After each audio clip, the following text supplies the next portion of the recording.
In this English lesson, I wanted to help you learn the English phrase, a mind of its own.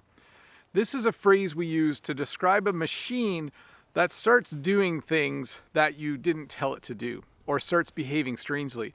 Sometimes my camera has a mind of its own. Sometimes it focuses on me, and then sometimes it focuses on something behind, and that can be a little bit annoying. But sometimes my camera has a mind of its own. Sometimes when you're driving a vehicle, and when it starts to go off in one direction or the other, you might think, oh no, my car has a mind of its own all of a sudden. So it's like a thing, it's like a machine suddenly starts to think a little bit for itself when you say that it has a mind of its own.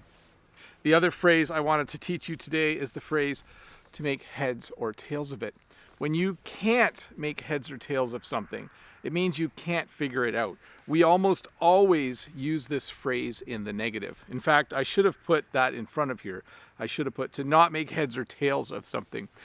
We use it like this. I could say, you know, the car won't start and I can't make heads or tails of it. I can't figure out why it won't start. You could say, you know, I'm trying to make a video, and I could say, you know, my camera just won't work. I can't make heads or tails of it. I've set everything the way I normally set it, but it just isn't working right. I can't make heads or tail of it. Luckily, that never actually happens to me. Usually my camera works really well. I should knock on wood right now to make sure that keeps happening. Anyways, to review, when you say that something has a mind of its own, you're talking about a thing, usually a machine, that starts acting strangely in a way that you didn't want it to behave or to act. And then when you can't make heads or tails of something, it means you can't figure it out. Hey, let's look at a comment from a previous video. This comment is from, I think, Natalia. I think I'm remembering this correctly.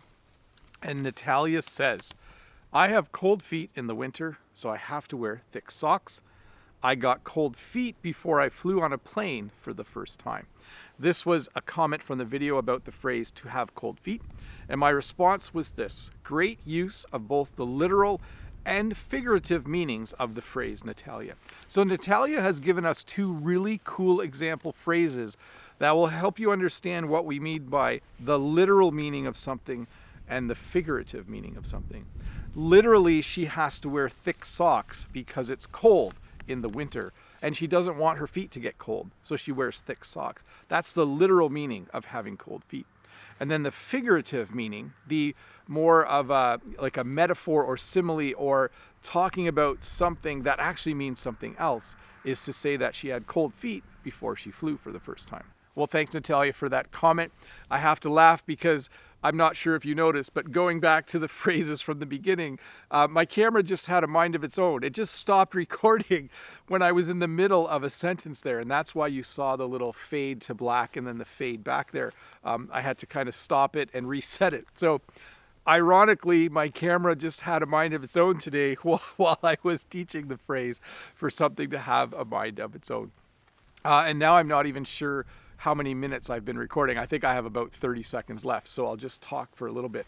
Everything has really started to melt here. You really can't see it all, but we'll spin for a sec. You can see the driveway behind me. You can see there's still a little bit of snow on the ground, but honestly, I think all of that will be gone by Tuesday or Wednesday. It's certainly not going to last. Anyways, Bob the Canadian here. Another little short English lesson for you. I'm enjoying these. I really like responding to the comments, and I really like helping you learn English. I'll see you in a couple days with another short English lesson.